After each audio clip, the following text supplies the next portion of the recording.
Oke, tes tes tes tes. Masuk ya suaranya. Masuk Kang. Oke, bentar guys. Mataran. Eh, waduh. Tak. Oke, mungkin kita nunggu bentar lagi ya sampai 19.05 biar pada datang.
Oke, kita mulai saja kali ya.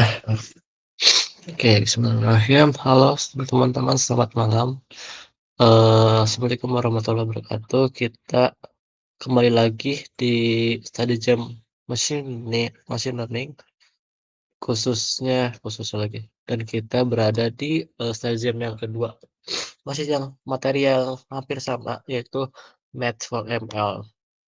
Di sini kita bakal belajar yang basic-basicnya aja mengenai mathematicsnya.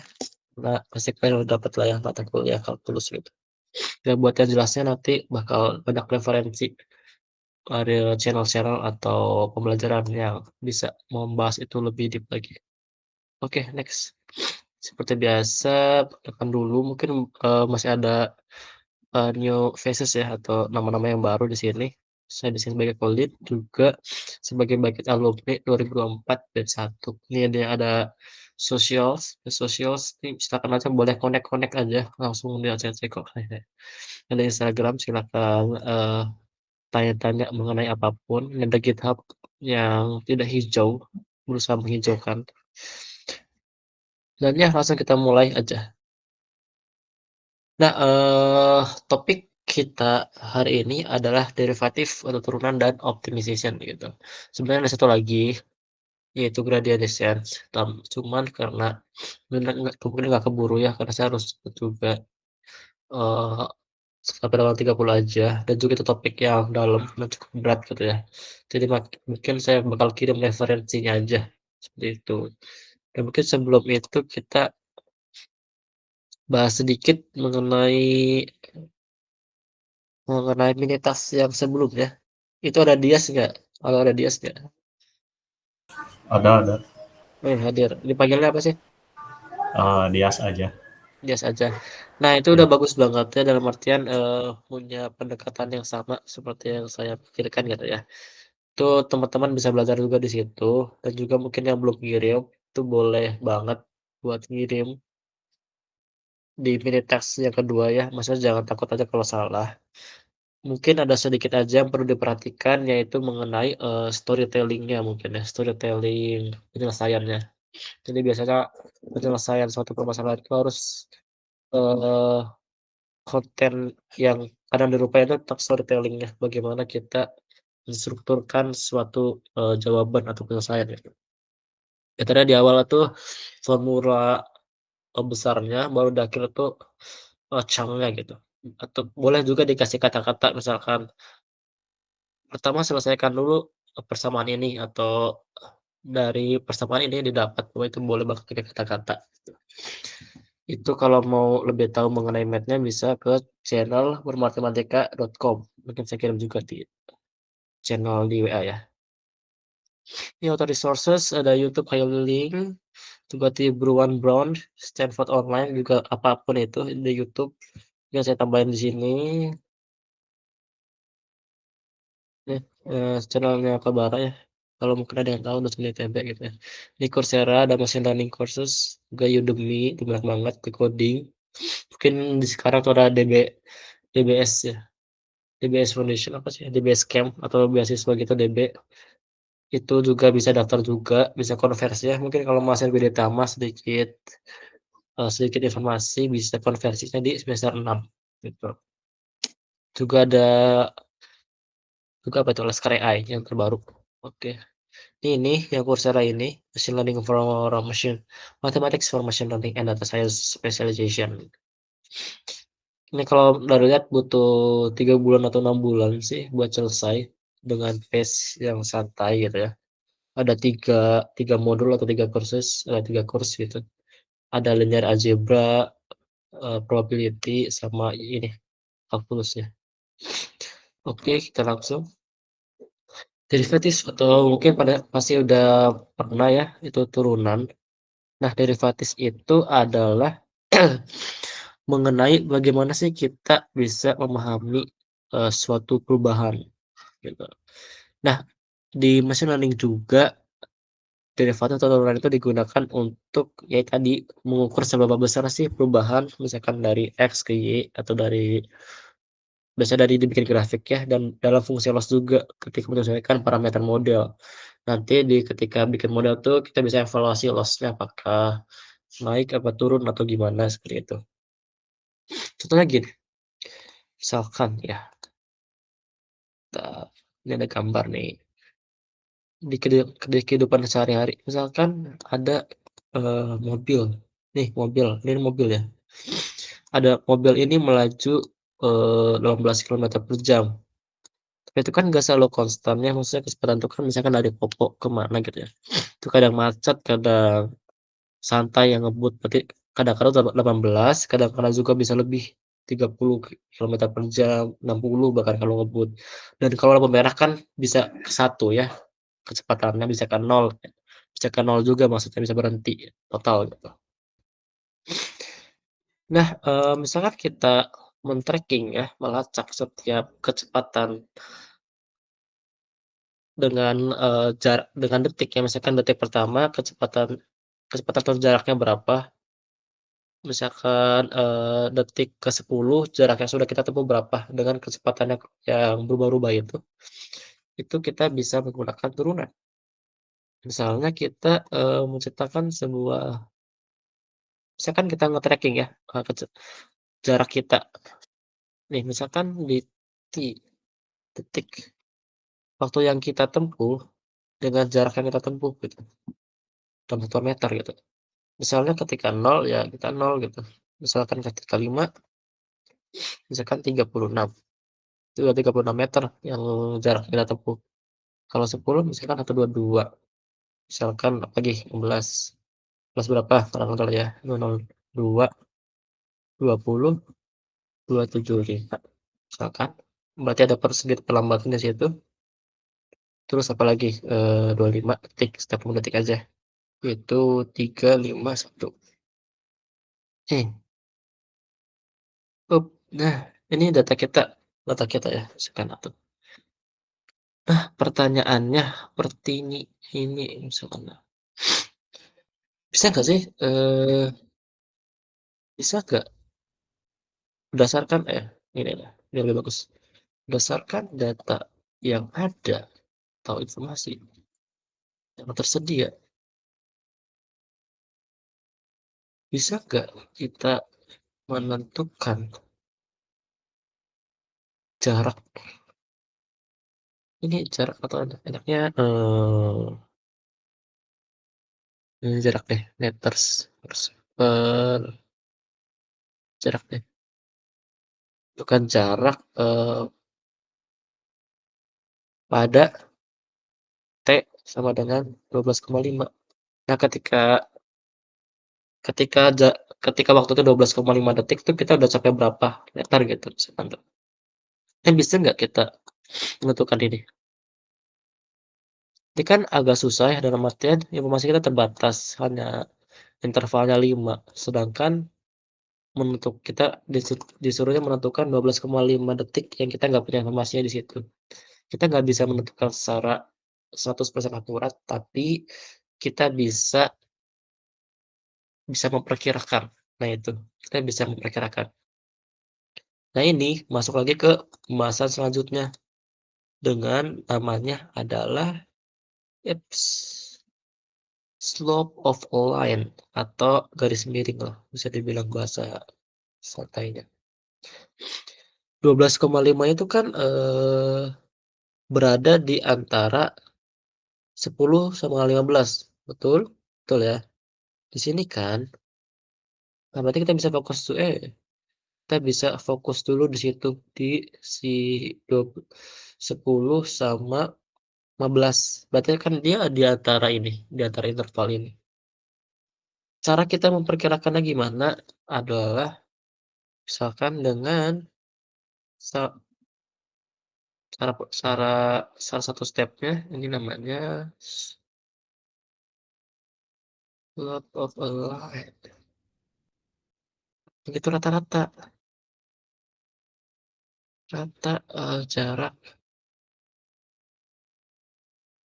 ini sorry maksudnya velocity ya, kecepatan, rata-rata kecepatan mobil pada interval pada rentang gitu ya, 10 sampai 11 detik. Ini ada yang bisa nggak? Mbak, siapa yang bisa nih kuis satu. Ini berapa? Gimana cara menghitung rata-rata kecepatan mobil pada interval segini? Ada yang bisa? Ada yang bisa boleh langsung unmic, berapa?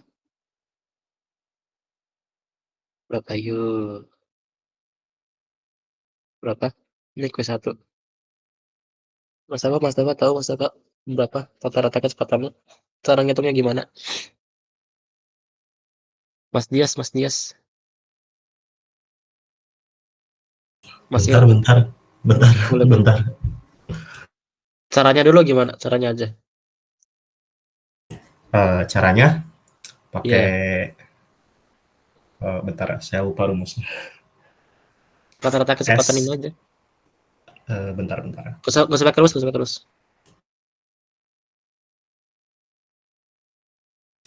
Berarti tinggal ini aja apa? Iya, Dua tinggal ratus tambahin dua, aja. 202 dikurangin, bentar, ditambah dikurang ya? Ini dong. Kan dari rata-rata. Oh Jumlah iya ya. semuanya dibagi banyaknya. Gitu ya, gampangnya. Oh, oke, oke, oke. Gitu. Berarti rata-rata berapa nih? Berapa sih? Ntar pilih dulu. Itu kalau nggak salah 160 sekian kalau nggak salah. 162 Satu nih. 162 ya. Yes kan. Rata-ratanya 162 nih rata-ratanya. Nah, slope of line itu seperti apa? Slope of line itu seperti ini. Misalkan kita gambarkan lah ya. Si interval 10 sama 15 ini. Se oh, gitu ya. Loh, loh, loh, loh. Begini. Nah, ini ada grafik nih.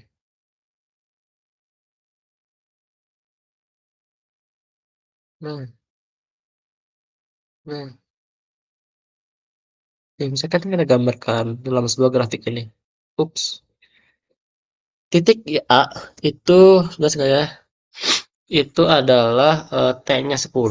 Ini T misalkannya X, si X. Dan X-nya, si yang ke atasnya, itu 122 meter. Sedangkan titik ke B itu T-nya 15 dan X-nya 220. Slope of line itu adalah kemiringan si garisnya. Nah, kemiringan si ininya berapa? Kemiringan si dari titik A dan titik B. Nah, si ini itu berapa kemiringannya? Nah, cara ngitungnya gimana? Gitu. Nah, cara ngitungnya adalah dengan menggunakan formula ini. Slope adalah rise per run. Rise itu yang ke atasnya. Yang ke atas tuh dia pertambahan eh, ke atasnya titik A sama titik B berapa. Ini kan pertambahan dari titik A ke B itu dari 122 ke 202 itu 80. Ini namanya rise, rise-nya ke atasnya gitu. Diagonal ya, bener nggak sih? Diagonalnya gitu ke atasnya. Vertikalnya ke atasnya gitu. Sedangkan yang run-nya itu ya diagonalnya gitu. Bener nggak sih? Diagonal kan si untuk si perubahan dari titik A ke B-nya yang di sini di bawahnya lah ya bahasa gampangnya. Dari 10 ke 15 itu kan 5 ya perubahannya. Berarti yang juga bisa kita oh, permudah lagi. Dikurang kayak perubahan bahan jarak gitu ya dibagi waktu.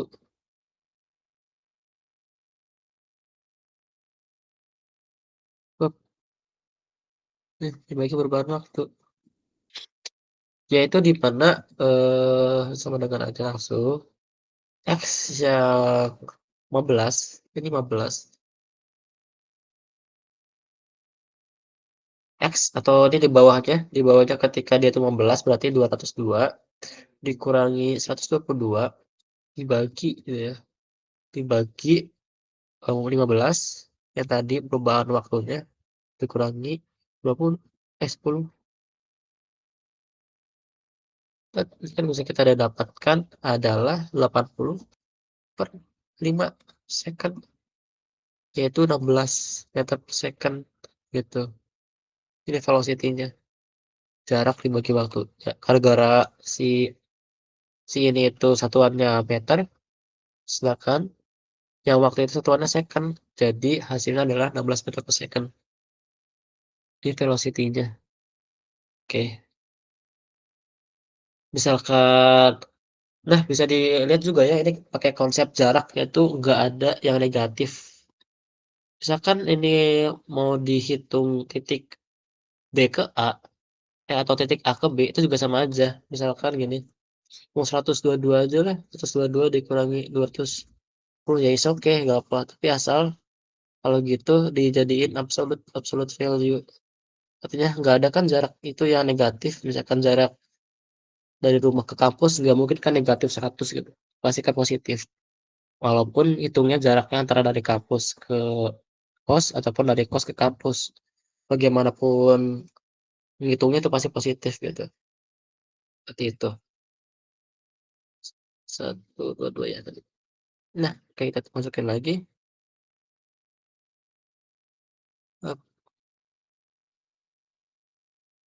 stroke of light. Nah, bisa nggak, eee, perkirakan berapa velocity-nya, kecepatannya ketika T itu 12,5 dari data ini?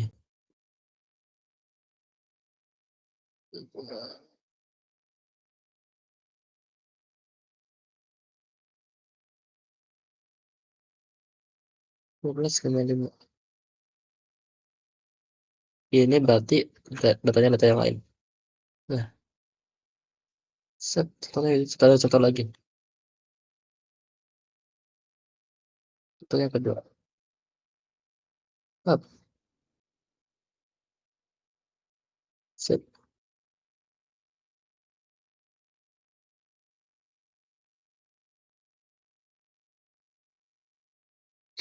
Nah, kalau data gini gimana? Ini sama aja sih kayak tadi. Ini ada yang bisa sama banget kayak yang tadi.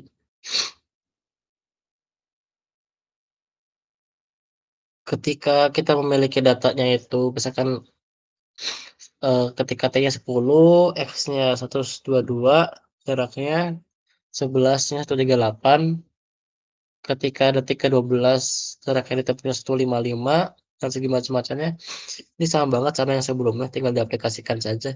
Ini kan 16,5 ya. Kalau berarti jawabannya dari yang kuis 1 ini, di ini nih, menentukan jarak atau velocity, kecepatan. Pada T12 ini jawabannya 16 meter per second. Nah, kalau ini gimana? Ada yang bisa nggak? Sama kayak kuis yang sama kayak kuis yang pertama, kayak kuis yang kedua.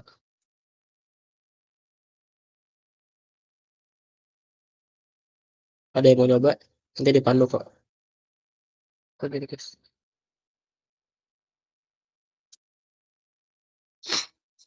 Ada yang mau nyoba?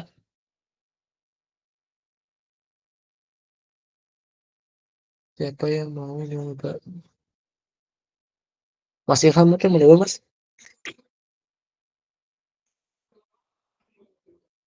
Nanti dipandu kok.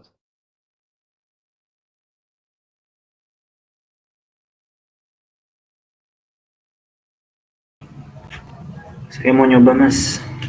Siapa nih? Nama. Perkenalkan saya Dani. Boleh. Cek Um, gimana, Dani?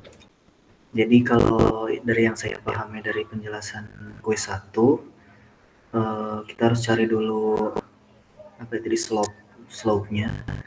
Dari 12 ke 13 itu perbedaan kecepatannya dalam nilai absolut itu 15 170 dikurangi 155. Oke, oke. Jadi 15 dibagi interval detiknya 1 detik. Jadi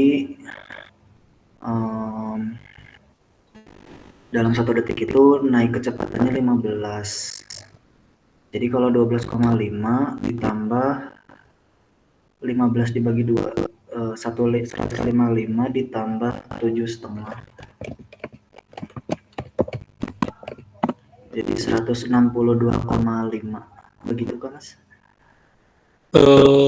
Nah, itu jarak ya. Ini velocity-nya sih. Langsung aja jarak yang ditempuhnya tadi benar, dihitungin aja selisihnya berapa, dibagi ini kayak gini.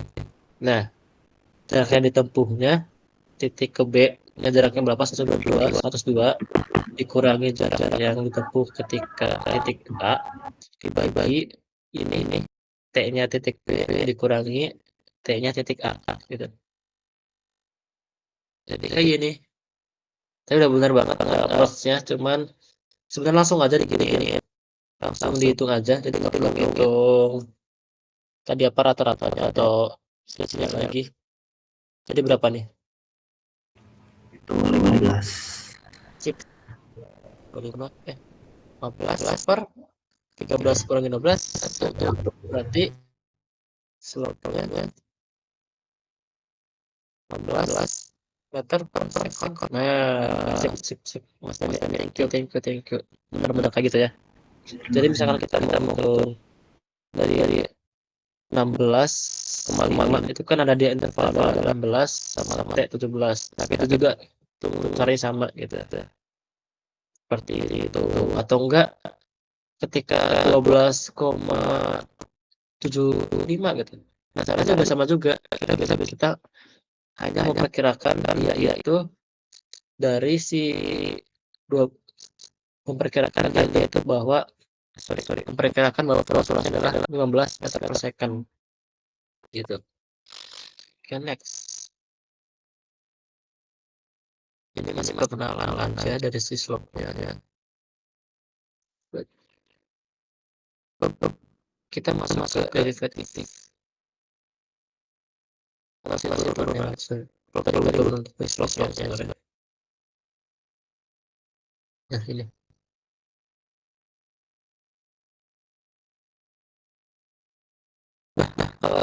Grafik tadi itu kalau grafik kan kira-kira kalau kayak gini ini enggak ke exact, enggak akurat, tapi misalkan kita punya grafik kayak gini.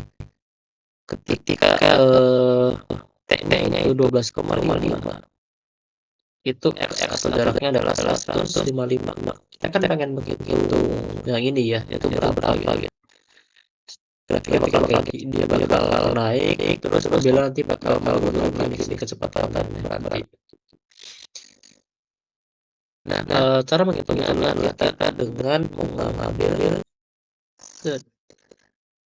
dengan menghitung jarak yang didekatkannya. Nih, menghitung sisi antara titik yang mau kita hitung dengan titik terdekatnya. Nih, misalkan titik yang dihitung itu B, di sini itu titik warna biru itu titik A, kita hitung biasanya berapa gitu. Untuk dapat perkiraan hasil dari kan. Nah, hasil dari perhitungan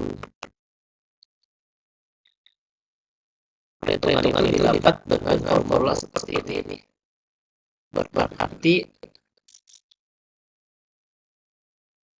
delta X per delta Y. Ini delta X per delta Y. Delta X berarti X yang 2 atau titik B kurang titik X A gitu. 70 dibagi 5. Jangan titik yang 2 bagi yang 1 itulah kira-kira dari yang ada. Jadi seperti itu. Ini kan ada targetnya ya. Nah, tapi ini kalau jarak jauh gini kan estimasinya bakal bisa akurat ya. Banyak bakal jauh lah ya kan tadi. Terus gimana solusinya? Solusinya udah kita hitung terus dengan estimasi lebih lagi. Misalnya yang awal ya itu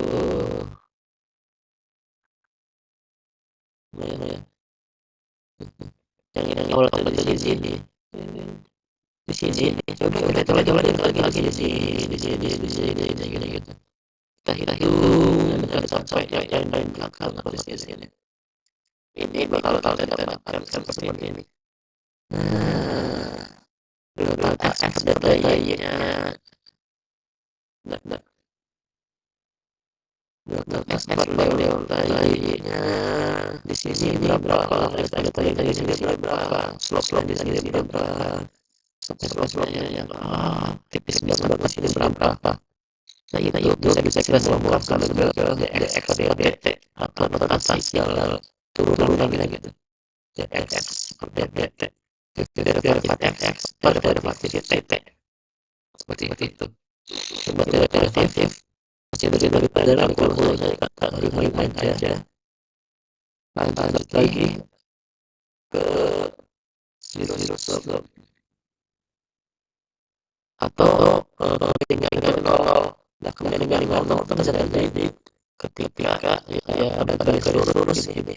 Pada garis lurus ini kan kembali perhatikan garis ya, dia garis. Kalau kita hitung, kalau kita paksa hitung gitu, kita hitung slope sama dengan ada itu lagi delta x kita gitu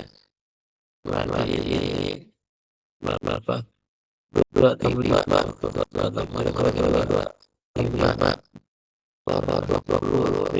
11 ada kira hasilnya 1 nggak ada perikatannya, nggak ada slope-nya. Dengan nggak ada perikatan distance lah dalam konteks ini. Ini dari si P11 ya jaraknya depannya total jaraknya 265. Sedangkan ada detik ke-20 total jaraknya juga sama 265. Berarti kan nggak ada ikatan jarak ya. Artinya kita bilang juga bahwa si mobil itu lagi berhenti gitu karena ya nggak ada pertumbuhan lagi kayak seperti itu. Nah ini namanya zero slope. Oke. Lanjut. Nah buat kasus yang rumit lagi itu kadang-kadang kalau kita mendapatkan grafik yang seperti ini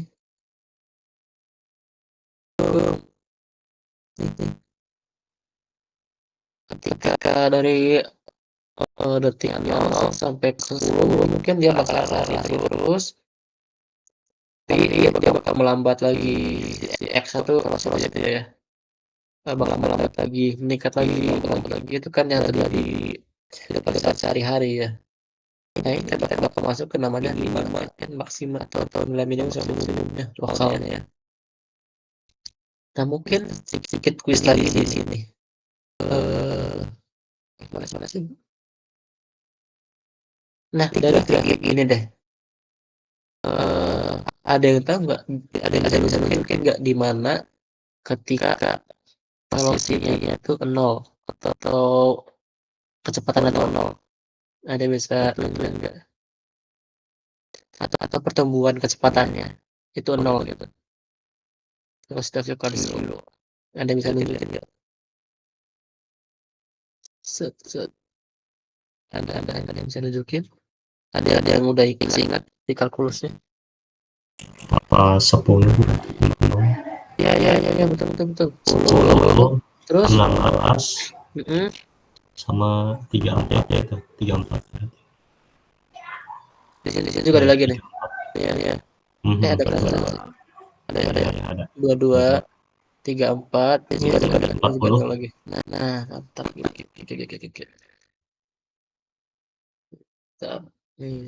ini ya.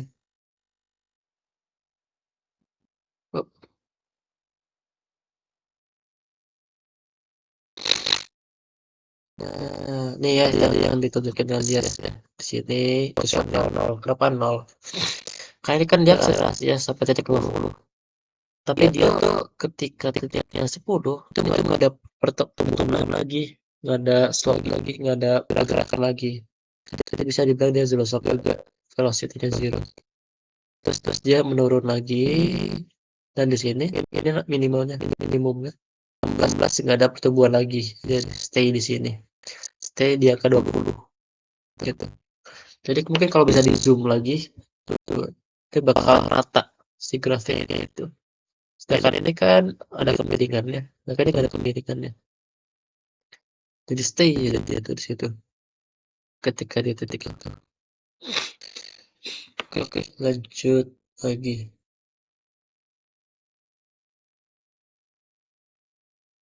Ini tadi maksimalnya, sedangkan yang bawahnya minimum. Bawah set gitu. Set, set. Oke, lanjut lagi. Kita ini apa nih? Atasi si turunan. Adalah Lagrange dan Leibniz. Atasnya ada dua ya, adalah Lagrange sama Leibniz. Nah, ini lah ya, langsung aja lah ya. Misalkan kita memiliki fungsi dengan namanya y gitu lah ya. Dan kita buat grafiknya itu seperti ini. Fungsi y namanya f gitu lainnya. Jadi kalau fungsi Lagrange gitu, notasinya gini. Slope-nya adalah f atau si functionnya dia ada petiknya gitu, atau ada prime lah ya, kalau mungkin itunya. Mungkin bahasa Indonesia apa petik lah ya. Ada petiknya gitu. Sedangkan kalau Leibniz, di sini ada ya. Itu seperti ini. Nih, dy per dx. Dua-duanya ini sangat formal untuk digunakan, maksudnya banyak sekali yang misalkan udah f petik aja atau enggak langsung dy per dx gitu, atau dy per dx gitu. Banyaknya seperti itu juga. Dua-duanya banyak dilakukan gitu. Lanjut. Kurang dari sebuah garis. Nah, kok misalkan kita memiliki garis dengan dua titik lah ya.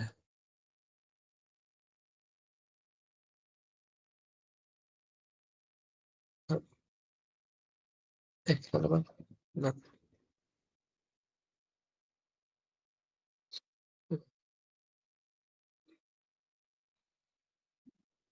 nah,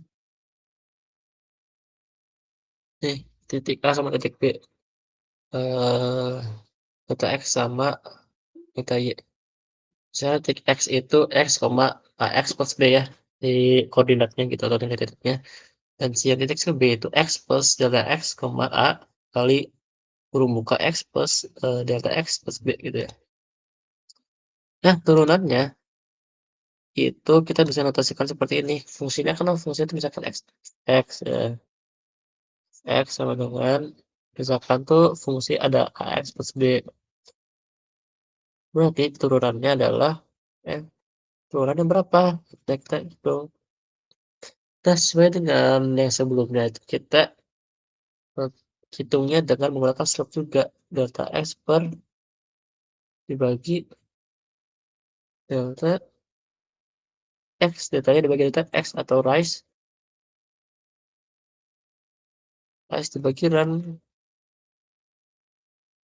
Peningkatan ke atasnya dibagi peningkatan ke mendatarnya. Karena kan sama diagonalnya dibagi. Itu kalau kita masukkan lagi berarti df per dx gitu ya. Atau delta y per x adalah yang hanya mana? Misalkan kita mau menghitungnya ini. Titik yang pertama kan ini ya, misalkan tuh. Nih, ini titik pertama, titik kedua. Set bawah.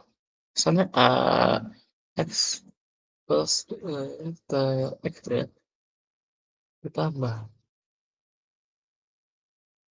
b kurangi sorry kurangi ax plus b. Ini kan dibagi lagi sama atau x gitu ya. Nih, nah ya. Nih, ax plus b yang juga ada x plus b dikurangi sama ax delta x. AX AX ini sama AX ini bisa kita coret, bisa kita sama AX ini bisa coret kan dikurangi kan ya, ini B juga sama ini B-nya dikurangi, jadi akan menghasilkan A dikali delta delta X bagi delta X sebagai delta X sebagai delta X kan sudah coret ke hasilnya A, jadi bisa kita bilang turunan dari fungsi f(x) sama dengan ax plus b adalah a. Nah, ini juga yang bakal menjadi turunan lah ya, misalkan turunan variabel atau turunan konstanta. Misalkan contohnya lah, turunan dari 2x itu berapa? Ini bisa kita otomatis bilang, misalnya kita punya fx x sama dengan 2x gitu ya. Nah, turunan pertamanya berapa? Masuknya bisa otomatis 2 gitu. Jadi misalkan gini, tadi turunan rumusnya gini. Kita bisa otomatis gini, misalkan contoh lagi 2x plus segini 213 itu turunan pertama tetap 2x, turunan pertama tetap 2 gitu, karena langsung turunan dari fungsi ax plus b adalah a turunannya. Oke, contoh kuis lagi, ini bakal sering dipakai sih, bakal otomatis ya, misalkan turunan dari plus 23x plus 231 berapa turunan pertamanya? Berapa guys?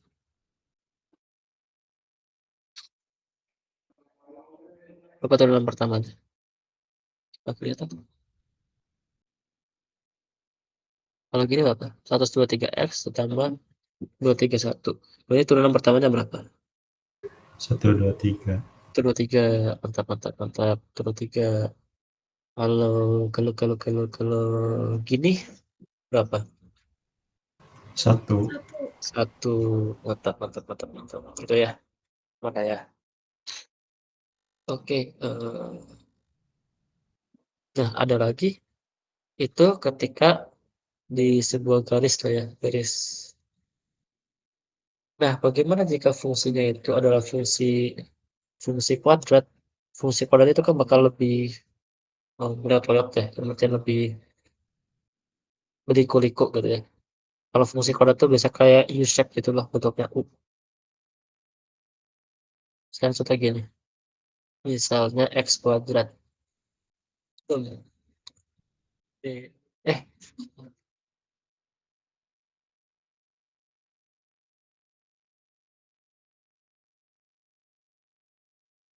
hmm. Nih, ini fungsi X kuadrat misalkan. Nah, kita ada titik sama titik 1,1 di sini, juga titik garis 1,1 dan juga sebagi macamnya. Nah, nah, misalkan fungsi ini kita namain fungsi fx atau fc y atau juga fungsi f terus kecil ini. Nama kecil.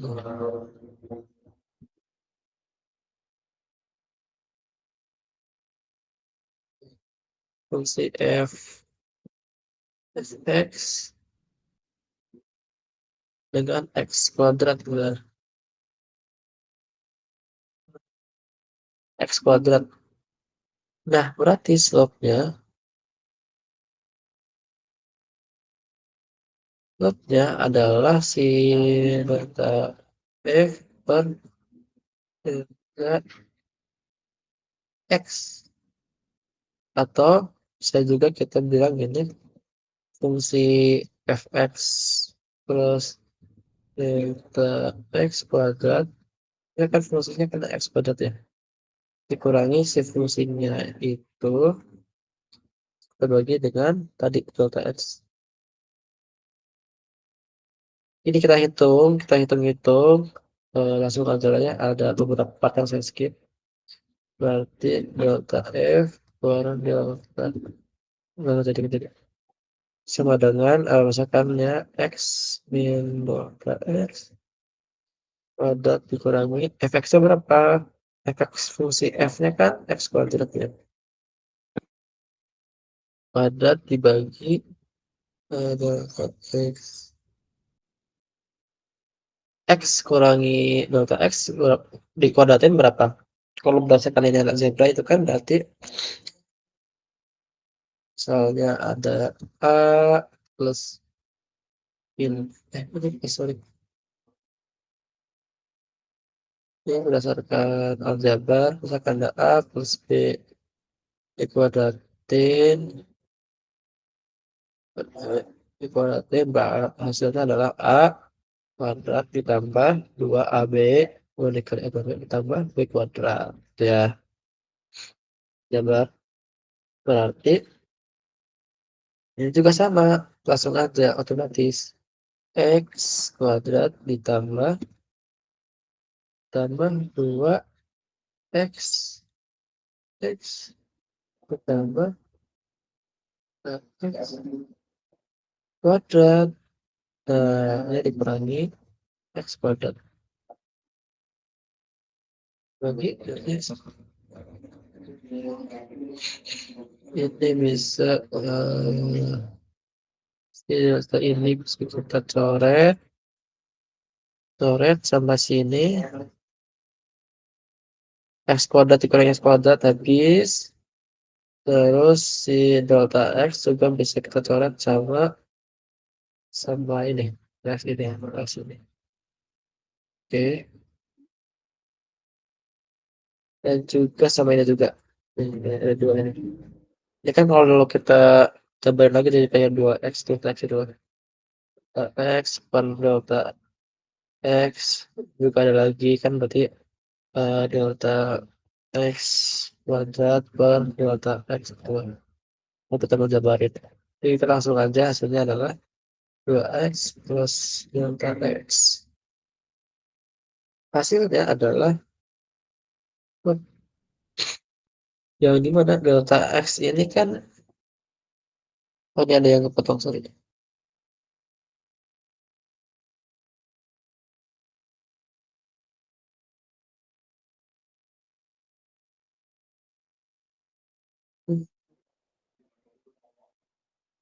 Kalau kita kan menghitungnya slope-nya 0 ya, atau yang ketika paling paling itulah ya si run-nya 0 ketika jadi paling ini ada segitiga di sini ketika dia tuh 0 itu berarti karena ketika ini kan sorry, dia diketahui ketika delta x-nya 0 berarti ini kan delta x-nya adalah 0 ya berarti langsung aja berarti hasilnya 2x gitu nanti kita simpulin fx ketika kita mempunyai fungsi dengan nilai adalah x kuadrat itu dan ingin kita turunkan maka turunan pertamanya itu adalah 2x dong. Nah, ini juga bisa kita otomatis jadi otomatis misalnya kita ada soal gini fx ya x pangkat 3 ini chain rule sih pangkat 3 berarti f turunan pertamanya adalah yaitu di pangkatnya dulu 3 dikali x pangkat 3 min 1 yang pasti udah tahu lah ya jadi hasilnya turunannya adalah f1 x-nya adalah berapa 3x per 2 nah jadi langsung pilih di sini itu ini bakal channel tapi bakal ke channel sih oke lanjut lagi ke optimasi aja ya langsung ke optimasi aja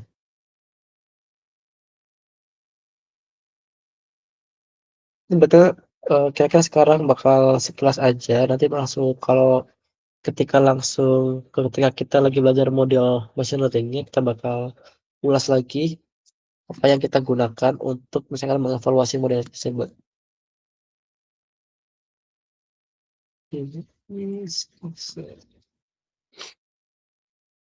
Misalnya, di dalam sebuah sauna misalnya, misalnya kalian lagi ada di sauna.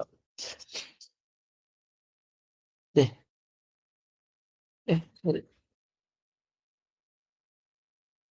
Misalnya pertama itu kalian duduk di yang warna hijau misalnya, dan kalian ngukur, suhunya berapa, suhunya tuh selalu didapat adalah 85 gitu, dan kalian merasa panas gitu, terlalu panas buat kalian, pengen lebih dingin. Itu gimana cara cara kita untuk menemukan titik yang paling ideal atau untuk kita dalam artian yang paling dingin gitu ya, dalam sebuah bangku yang panjang gini gitu. Itu adalah dengan kita melacak dulu setiap kemungkinannya lah, setiap titiknya. Misalkan yang pertama di warna hijau, kalian geser ke sebelah kiri gitu ya, ke sebelah kiri sini, ke warna merah gitu ya. Itu misalkan yang dapat suhunya tuh ternyata lebih panas gitu ya, 90 derajat. Itu kan artinya nggak ideal ya, itu kalian lacak dulu, ditulis dulu, terus kan geser lagi ke kiri, didapat bahwa suhunya 80. Itu kan udah paling udah adem ya, tapi kan belum tahu apakah itu yang paling adem atau belum ada, atau ada yang lebih adem lagi. Berarti kalian geser terus ke kiri, geser terus ke kiri sampai didapat data yang seperti ini. Berikutnya. Nah,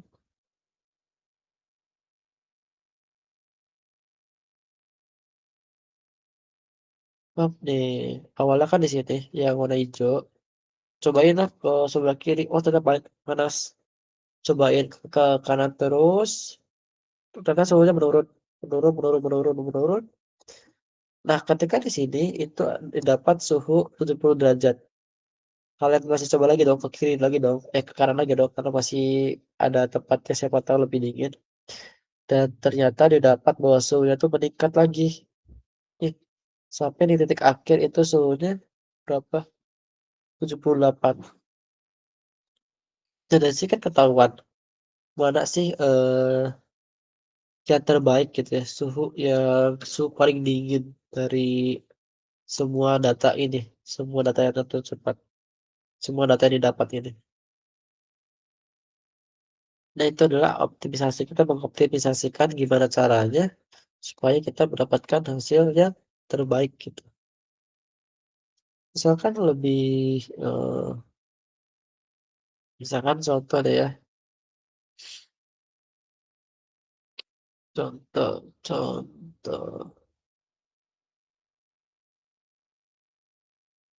contohnya, misalnya kita ingin melempar sebuah koin gitu misalnya.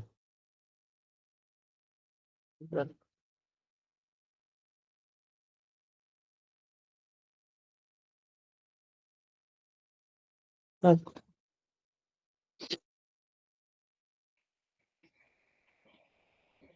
misalnya ada sebuah koin, ada 10 T.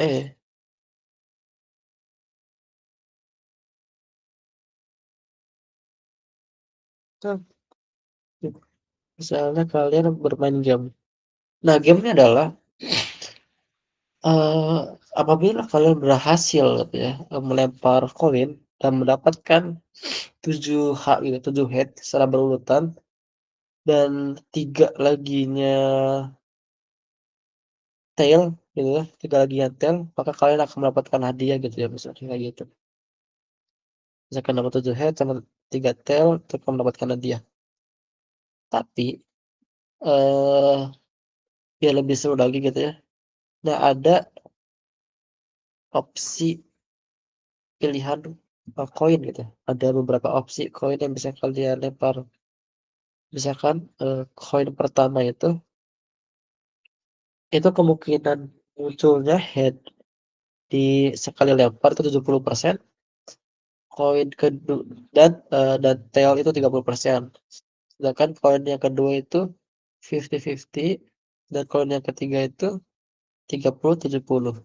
Nah, menurut kalian deh, Biar kita bisa menang ya, itu pakai koin apa? Kita pilih koin yang mana? Apakah koin 1, koin 2, atau koin 3? Koin yang Koin pertama, Kak. koin pertama, ada lagi? Yuk kita vote vote vote. Itu bisa polling nggak sih di sini? Sebentar. Ada lagi? Menurut yang lain gimana?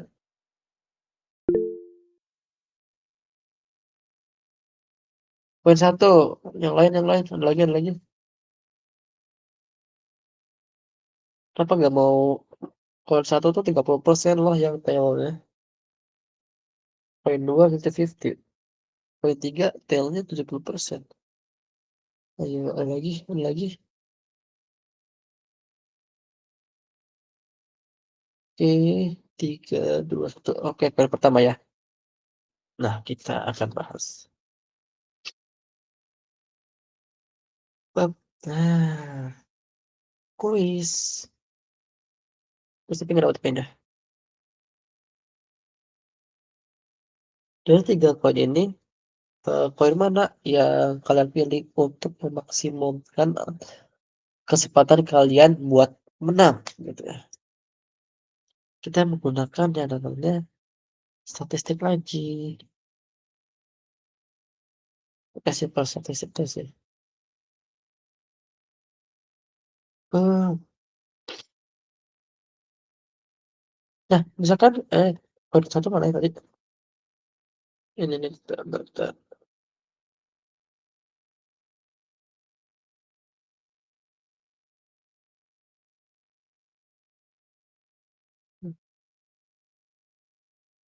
Kita hitung kita hitung lah ya masing-masing kemungkinannya. Oke, koin pertama. Kemungkinan dia dapat H berapa? Gimana sih cara menghitung total possibility-nya kita menang?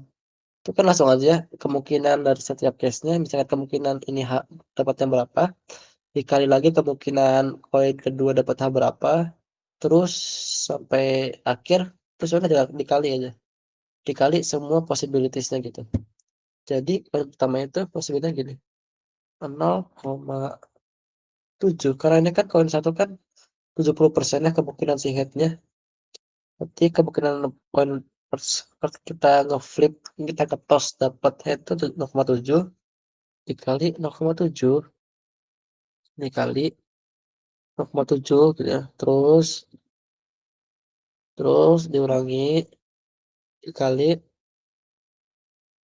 koin pertama itu kemungkinan kita ngetos dan dapat tailnya adalah 30%. Berarti dikali 0,3 dikali 0,3 dikali lagi 0,3. Berarti hasilnya berapa? Spesial lah ya. Nanti kita masih. Koin 2 itu kita kemungkinan dapat headnya itu adalah 50% di tos yang pertama. Berarti 0,5. Kalau ini sama semua, kita langsung aja 0,5 dikali yang dikali terus sampai yang tail 0,5. Itu berapa? Berarti juga sama. Kemungkinan kita ke atas dapat headnya itu 30%. Berarti 0,3 dikali 0,3 gitu ya. Dikali lagi 0,3 terus 0,3 dikali 0,7 kali 0,7 kali 0,7. Jadi kalau kita menghitung, berarti ini kan 0,7 pangkat berapa? Pangkat 7. Ya kan? Dikali 0,3, 0,3, 3. Ini hasilnya kira-kira mengenai hasil adalah 0,0022. Itu hasilnya. Sedangkan ini kita hitung sama lagi hasilnya adalah 0,00097. 97. Jadi ini hasilnya adalah 0,008. Berapa itu? Oh, ini salah, harusnya mengerti berapa? 0,8. Nah, tebakan pilihan Mas Ilham sama Mas Dias benar. Kita harus memilih koin pertama untuk memaksimalkan kemenangan seperti itu. Possibility menangnya banyak di koin pertama. Nah, tapi kita masuk yang namanya optimization.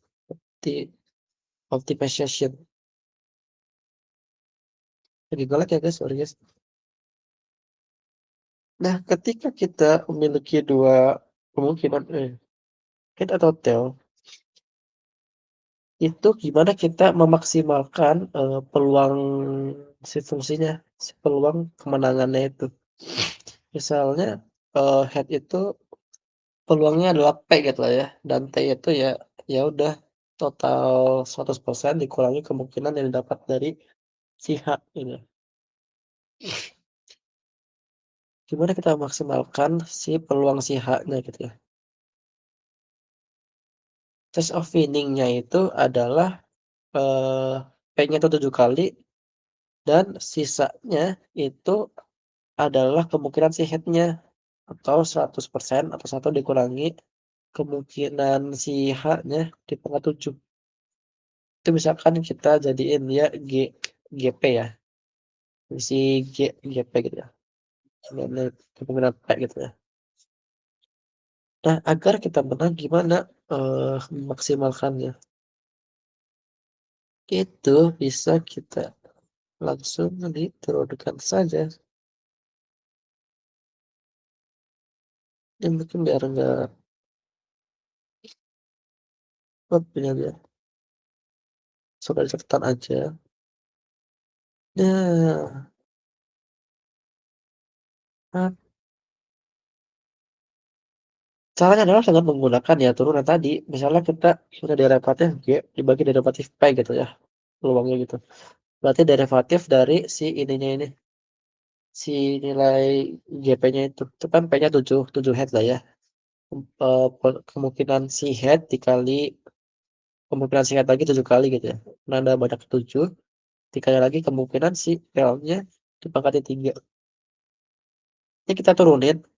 Kalau diturunin pakai produk rule, kita tadi nggak ngebahas produk rule, tapi pakai produk rule didapatkan seperti ini dan menggunakan peraturan Berantai gitu ya, penyelesaian dulu tadi seperti saya bahas, turun dari D kurung buka 1 min P pangkat 3 itu pangkatnya naik dulu ke depan kalau bahasa gampangnya. Jadi 3 dikali kurung buka 1 min P pangkat 2 pangkatnya dikurangi 1 dikali si turunan dari si minus P-nya. Minus P kan tadi di awal ya. Misalkan turunan X, ya berarti misalkan X turunannya berarti 1 gitu. Misalkan min X berarti min 1. Ini turunan dari min P adalah min 1 gitu. Kita hitung, maka didapat P pangkat 6 itu 0. Karena kan ini kan persamaan A ini misalkan kita A ya ini segini. Bentar. Ini misalkan itu A gitu ya. Apa yang membuat sebuah persamaan itu bisa 0? Itu kan gara-gara karena harus ada pengalian 0 kan ya. Harus ada pengalian 0. Sesuatu harus dikali 0. Kalau ada A dikali B itu berarti antara A atau B-nya harus ada yang 0 gitu untuk mendapatkan 0. Gitu kan. Berarti ini P-nya 0. 1 min P 1 berarti dari 1 min P kuadrat sama dengan 0 lagi, itu dipisah lagi. Kalau kalau mau lebih jelasnya, dan ini berarti 7 min 10P sama dengan 0 gitu. Ya kayak biasa aljabar biasa gitu. Berarti tinggal pindah ruas kan, 7 pindah ruas, 10P sama dengan tinggalnya 10P sama dengan 7. Tinggal itu berarti kemungkinannya eh, 'nilai si P itu adalah 0,7. Nah, ya berarti, maksimumnya itu maksimum si peluangnya itu adalah 7, 0,7. Maksimum peluang si head-nya ya, adalah 7 gitu. Tadi kenapa kita memilih koin pertama, yaitu ya karena itu, karena peluang paling gede itu emang head-nya itu harus 0,7 gitu, harus segitu, harus 0,7 si head-nya itu. Supaya kita bisa menang. Kalau misalkan peluang si head-nya muncul itu lebih, misalnya 0,9, itu mungkin di awal kita bisa mendapatkan head sampai 7 kali, tapi mungkin di akhirnya kita dapat head lagi, itu kan gagal ya, nggak memenuhi syarat. Sedangkan di akhir itu kita harus dapat tail gitu. Walaupun kemungkinan total kita menang adalah 0,002 gitu. 0,02222 gitu. Ini kan pusing ya guys ya, ini pusing. Nah, eh dan kalau misalkan kita itu menggunakan komputer, itu juga bakal panjang dan bakal menjenuhkan gitu ya. Makanya kita menggunakan namanya logaritma. Itu ada namanya log nih ini. Bab, ya misalkan tadi log fungsinya GP itu kita logaritmain aja. Saya nggak bakal terlalu dalam juga di sini. Didapat hasil yang sama, P sama dengan 0,7. Dengan bisa dibilang lebih singkat gitu, lebih singkat. Dalam perhitungan juga lebih singkat lagi di komputernya. Terus apa relevannya dengan machine learning gitu ya. Karena machine learning itu tentang ya tadi seperti yang pertama mencari hal yang terbaik gitu, cari model yang terbaik gitu, untuk untuk mencari possibility. Misalkan kita punya data gini, dan kita punya model gini. Nah, berapa besar model itu cocok dengan kumpulan data yang ada di sebelah kiri ini? Gimana salahnya dengan ya tadi dengan mengoptimalisasi tadi bahwa ketika kita di awal ini kan kita bisa tahu ya bahwa si kemungkinan sehatnya paling maksimum untuk menang itu harus 0,7. Jadi di sini kan kita bisa tahu bahwa dia tuh cocoknya ketika 0,7 gitu. Koinnya harus ambil 1. Kalau kita tidak memaksimalkan, mungkin kita bisa mengambil koin 2 gitu ya, atau modelnya bahkan pakai model yang menurut kita bagus, padahal ada lagi yang lebih bagus lagi gitu, belum optimal, belum maksimal lagi gitu. Nah, kenapa lagi alasan lagi kenapa kita menggunakan logaritma? Kan, eh, misalkan anggapan aja kita memiliki fungsi polinom, dia itu wah pangkat berapa ini? Tingkat berapa ini? Dari P pangkat 6 gitu ya, pangkat 2, pangkat 10, pangkat 13, pangkat 500. Ini kalau kita turunin, itu bakal panjang banget gitu ya. Saya dulu turunan dari P-nya pakai aturan berantai, eee, turun dari P6, P pangkat 6 adalah 6P pangkat 5 gitu ya. Terus ininya dimasukin ke sini. Terus lagi saya lagi turun dari ekspresi selanjutnya, yaitu 1 bit P pangkat 2. Terus terus terus. Nah, sedangkan pakai log itu ya udah selesai aja kayak gini gitu. Lebih singkat. Ini 6 per P 2 pangkatnya berapa? Pangkatnya 2. Ini pangkatnya berapa? Pangkatnya 9. Pangkatnya 9. Pangkat dibagi ekspresinya dikali turunannya kali ya. Turunannya dikali P berarti negatif 1 gitu. Lebih mudah seperti itu. Dan seperti itu optimalisasi mungkin ya sangat singkat dan sangat tidak mencerahkan karena ini topik yang dalam dan padat gitu ya. Mungkin selanjutnya Q&A, tapi Q&A-nya nggak dibatasin aja di topik dua ini. Bebas, misalkan mau machine learning juga langsung mau nanya mengenai modelnya juga bebas, seperti itu. Kita diskusi aja malam minggu ini. Seperti itu. Mana? Apakah ada yang mau berdiskusi?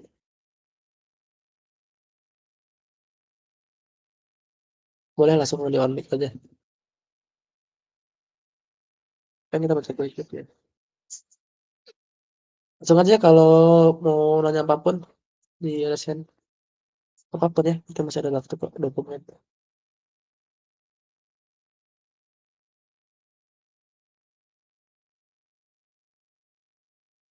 Nah, di akhir itu kalian apa sih yang ekspektasinya kalian bisa mendapatkan gitu? Paling tidak kalian bisa mendeploy sebuah produk lah ya. Misalkan kita pakai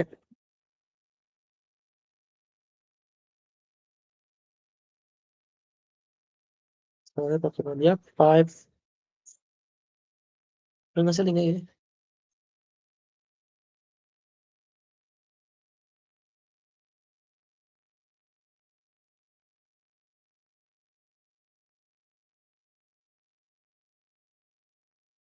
Nih, misalnya kalian bisa menciptakan computer vision. Ini nanti bakal ada kok computer vision. Jadi kita bakal nggak computer vision banget sih, lebih ke image recognition. Ini yang namanya object detection. Misalnya pakai algoritma YOLO. eh ini juga dipakai buat mobil otonom gitu ya. Dan sebenarnya AI itu banyak banget jenis-jenisnya. Kan begitu. Ada computer vision, ada NLP, ada natural language processing, ada banyak banget. Kan di cyber security-nya juga lebih potensial, bukan seperti itu. Mungkin saja jam 3 kita bakal laksanakan di Januari ya, sebelum puasnya Widetama mungkin ya minggu kedua atau tiga gitu lah ya. Introduction to machine learning, kita bakal bahas machine learning itu cakupannya apa aja.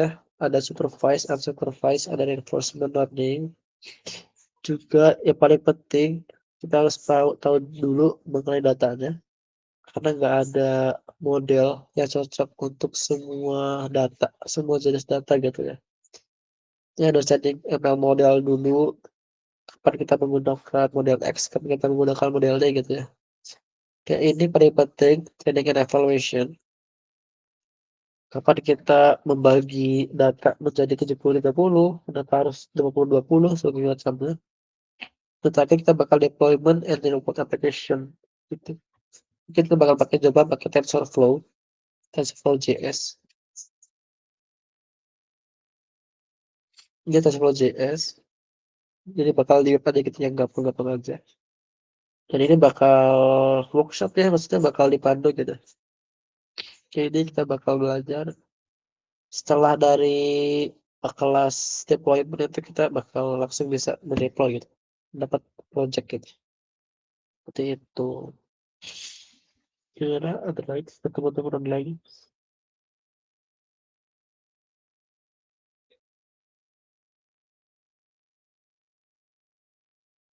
Apa ada yang ingin ditanyakan? Ya, begini Pak.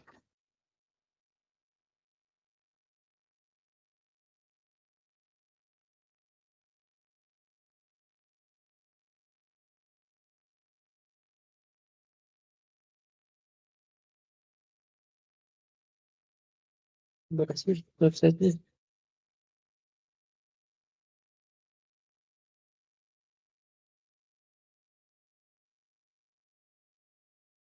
Buat CV bagus. Itu gimana? Buat mini task itu paling coding aja ya. Nanti paling saya kasih tugasnya di grup. Biar yang coding aja lah ya, yang biar tahu kenapa itu penting di bagian ML gitu ya. Kasih contoh juga kok. Ya buat CV, sekarang kalian mau bikinnya real time gitu ya. Real time image detection atau real time image recognition seperti itu. Ya gimana gimana? Ada kok grupnya. Udah masuk grup ya. Mas Gugun registrnya lewat mana? Member atau gimana?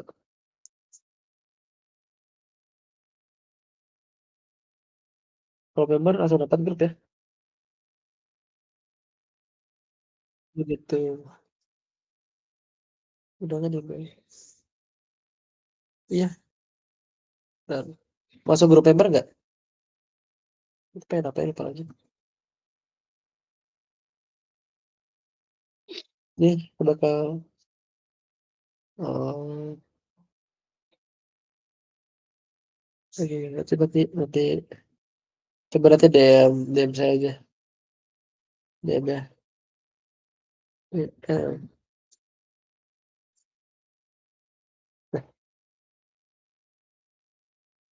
nah, nanti di pertemuan tiga juga mungkin kita bakal pakai ini. Coba-coba Skitlearn itu library buat machine learning juga nih, machine learning in Python gitu ya. Itu sangat dipermudah banget untuk melakukan berbagai machine learning gitu ya. Jadi kita tinggal panggil fungsinya aja. Kita nggak perlu bikin dari awal gitu, satu model matematikanya. Classification ada gradient boosting, nearest neighbor, random forest, logistic regression. Regression juga ada banyak. K-means, ya tinggal model-model aja. Misalkan contoh ya. Mesti. Tuh, ini tinggal gini aja. Ini tinggal panggil from skitlearn import apa misalkan. Nih. Ini yang paling penting itu kalian harus mengerti parameternya. Kenapa kenapa maksimal iterasinya 100 gitu. Nanti kalian bakal hafal parameter di sini. Misalnya ada lagi apa? Kibits. Nah, ini kibits terus nih. Ini terus sih parameternya.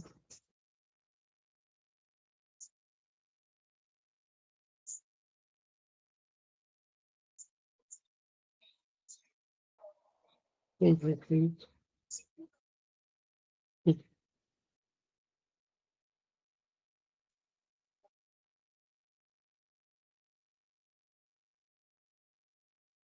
Kalau kibits itu eh, berapa banyak kaknya atau neighbornya itu kalian harus paham juga.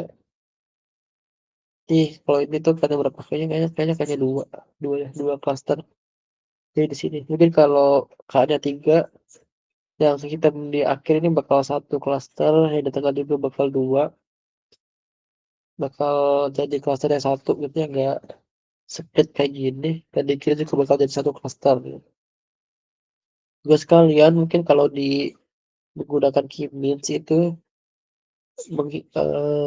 harus menentukan haknya ya optimum berapa atau banyaknya si cluster yang optimum berapa. Nah itu bisa ada metode lagi, metode pakai elbow method biasanya. Itu bakal panjang lagi. Itu bakal pakai TensorFlow.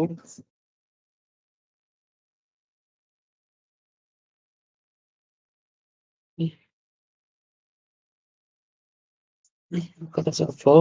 Ini misalkan ini apa? Neural network ya.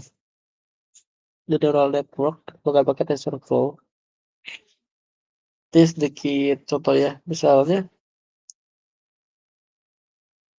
kita punya data FDIS dataset. Datanya tuh kita normalisasi obat ini data CNN kayaknya.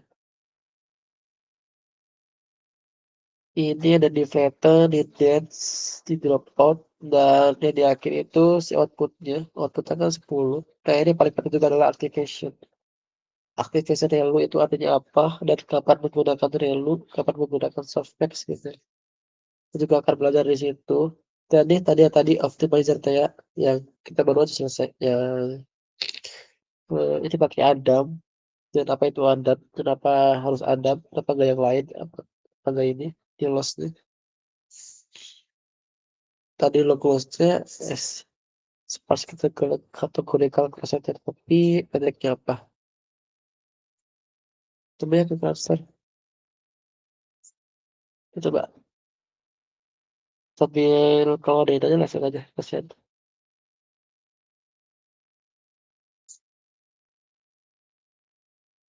Coba kalau pakai Jupyter Notebook ya, nggak apa kalau belum pernah bakal workshop ketika intensif coding.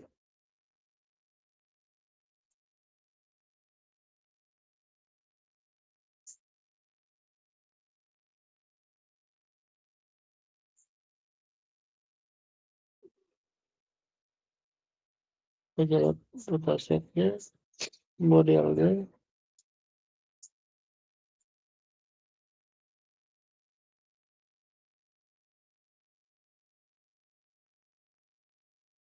finance function. Nah, kita mulai cari di sini. Apakah gini? Pertama gini. Ini namanya lagi training soalnya. Dapat akurasi training akurasi 0,8, bosan 0,4. Tuh. Epoch 1, Epoch 2 dia 0,9 meningkat. Yang artinya bagus dia setiap pertambahan epoch atau base training itu harus meningkat gitu ya. Kalau turun artinya ada yang salah. Yang loss-nya juga harus semakin rendah. Awalnya kan 0,4 ini 0,1, 0,14 sampai di akhir 0,07 artinya bagus di sini. Tuh. Udah evaluation di akhirnya dapat 0,97 akurasi 97%. Oke. Tada. Didapat pagi ini sih sebenarnya bikin model tuh yang paling pusing adalah misalkan ya kita contoh ya. Contoh di dance-nya dapat 21. Tadi 0,9 ya akurasi ini.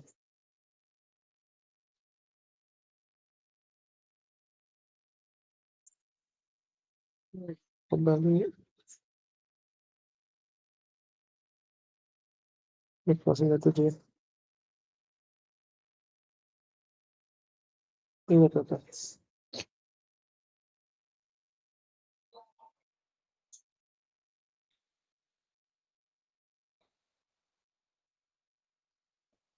Menurun lah harusnya.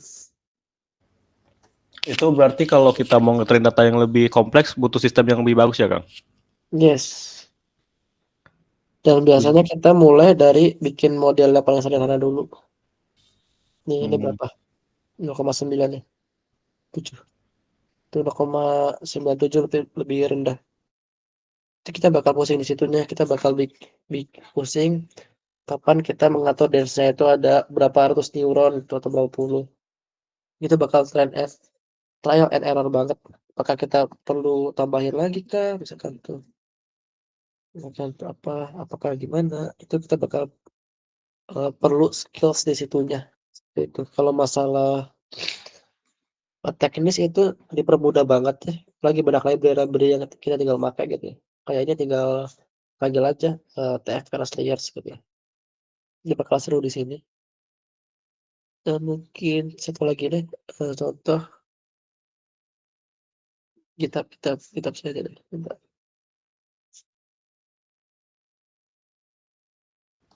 Ini kan bahasanya Python, Kang. Itu Yes. machine learning itu bisa pakai bahasa lain nggak, Kang? Soalnya kan Python itu terkenal lelet ya. Bisa. Ada nggak? Oh, ini. Ada Yang lain? bahasa baru loh. Apa tuh? Mojo. Di Pakai bahasa apa nih, Kang? tapi saya belum pernah nyoba ya Mojo. Kayaknya katanya Mojo lebih cepat. Bukan ini. Saya-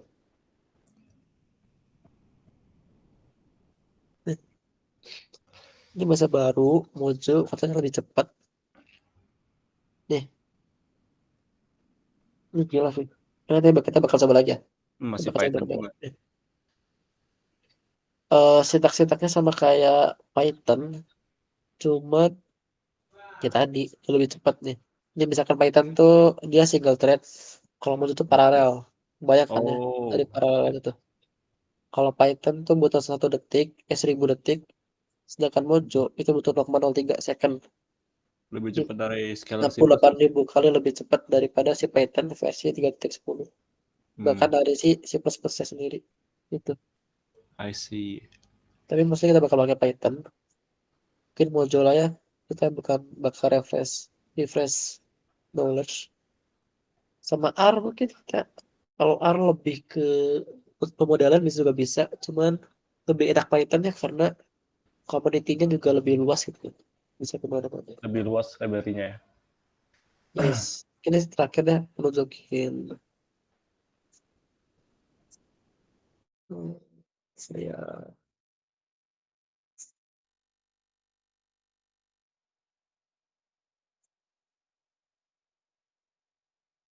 di cerita aku itu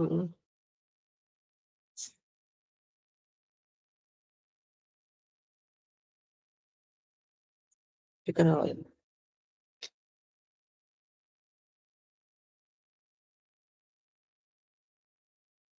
Ini misalkan kita pengen memprediksi fraud juga bisa. Itu pokoknya masih learning bakal luas banget. Ada yang namanya GNN, Graph Neural Network gitu ya. Nah, ini contoh salah satu real life example ya. Bahwa di sini itu kami menggunakan 10 atau 20 model yang berbeda gitu ya dengan berbagai macam parameter, tapi hasilnya tuh masih jelek gitu. Ini kita pakai apa ya? XGBoost, Extreme Gradient Boosting. Nih modelnya juga kompleks ya. Banyak banget parameternya. Kita coba sampai kayak gini, tapi cuma didapat itu cuma 80%-an gitu lah. Dari cross validation score cuma 80%-an. Presisinya 0,8, 9,9. Nggak sebagus itu akurasinya. Jadi kadang-kadang tuh seringnya di real life itu banyak data tuh yang emang sulit untuk kita buat pemodelan. Kita harus banyak lakukan manipulasi dulu di datanya. Apakah di fitur engineering ya, khususnya di fitur engineering di sini. Apalagi nanti ada namanya imbalance data. Artinya data itu tidak seimbang gitu ya. Antara misalkan kita ingin memprediksi ini spam atau tidak spam. Di datanya itu misalkan paling banyak tuh data yang spamnya, sedangkan data tidak spamnya itu sedikit. Artinya kan mesin yang belajar model itu kan lebih banyak belajar yang spamnya ya, sedangkan yang tidak spam itu sedikit gitu. Itu jadi masalah juga. Jadi harus kita seimbangin datanya. Karena anggapannya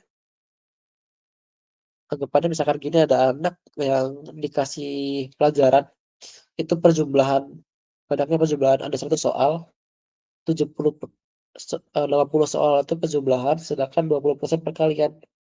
Itu kan misalkan pas ujian kan bakal ketika dapat soal perkalian kan bakal kaget ya. Karena lah saya kan banyaknya belajar perjumlahan gitu, perkalian sedikit gitu, tapi misalkan dites dapatnya perkalian, itu mereka bakal, lemah di situ. Sama kayak mesin juga kayak gitu. Datanya harus kita engineering, kita juga bakal belajar itu juga di understanding data ya. Berarti yang keempat bakal belajar itu. Juga, apakah ada kolom yang perlu kita tambahin, ya yang seperti itulah pokoknya. Seperti itu, makanya bakal seru. Itu tadi Sekarang dapat 0,8 tadi tuh berapa lama Kang itu ngetrain sistemnya? XGBoost itu lama jujur, apalagi pakai neural network ya. Neural network tuh bisa sejam 2 jam loh, pernah loh neural Oh, gitu. network ya. Apalagi CNN 2 jam. Kalau XGBoost ini 5 menit, 8 menit lah ya, lebih cepat sih. Itu bisa error nggak Cuman Kang tengah jalan gitu? Pas lagi sering ngetrain sering itu bisa sering error? error, Sering ya? sering. Atau enggak misalkan kita salah ngoding gitu ya, jadi RAM-nya tuh dia makan banyak banget gitu. Dan saya kan pakainya Google Colab ya. Dia itu Google terbatas gitu Chrome ya? loh RAM-nya cuma 20 atau 16 giga Google Colab yang gratis. Dan dia makan lebih dari itu. Dia langsung crash gitu. Berarti kita bisa Dia pakai crash. sistem sendiri kan buat Bisa pakai laptop sendiri bisa. nge-train-nya? Oke. Twitter pakai itu sih pakai yang ada free GPU ya, Free GPU. Nvidia lah. Berarti kita nyewa dari Oke. Nvidia langsung. Iya, pakai Eagle atau enggak pakai Google Colab sih yang gratis yang lumayan lah ya. Kita dapat GPU powerful gitu. Kalau pakai sistem saya sendiri juga saya nggak bakal kuat, bakal lama banget. Bakal pernah saya tinggal semalaman gitu ya buat training image recognition. Jelek lagi, udah semalaman jelek lagi. Itu pakai Oke. sistem apa, Kang?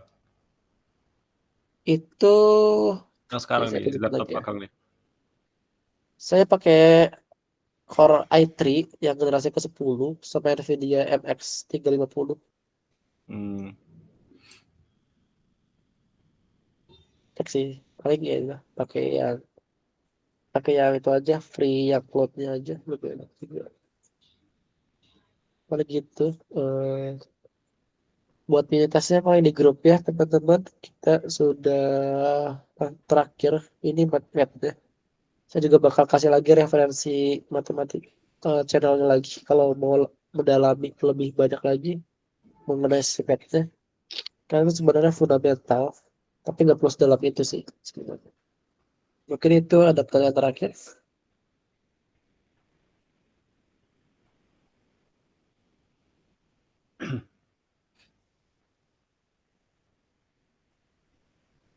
Oke, mungkin jika tidak ada, selamat selamat libur akhir tahunnya. Tapi Senin nanti saya bakal kirim ini tasnya. Jangan takut untuk mengerjakan, maksudnya jangan takut untuk membuat salah, santai aja lah. Pokoknya yang penting dapat poin. Karena peringkat pertama ini diperoleh oleh Mas Dias ya. Harus disalib gitu untuk mendapatkan Mars. Dan ya, terima kasih dari saya. Mungkin kurang lebihnya mohon maaf. Dan selamat malam. Selamat mendukung timnas. Paling sekitar itu. Assalamualaikum warahmatullahi wabarakatuh. Waalaikumsalam, Kang. Oh, jangan Waalaikumsalam lupa warahmatullahi feedbacknya. Feedbacknya wabarakatuh. jangan lupa. Sorry. Oke. Ada apa, Kang? Feedbacknya jangan lupa. Ini nih. Saya kirim.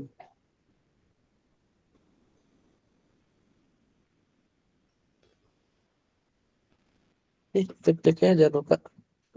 Baik, Kang. Oke, thank you ya Mas Ilham. Mas Dias sudah asik ya. Sudah asik. Terima kasih juga yang lainnya sudah berkenan untuk menghadiri pada jam yang kedua. Pada jam selanjutnya nggak bakal bosan kok. Bakal seru. Thank you. Dan seperti itu. Saya tutup dan selamat malam, selamat beristirahat. Selamat malam.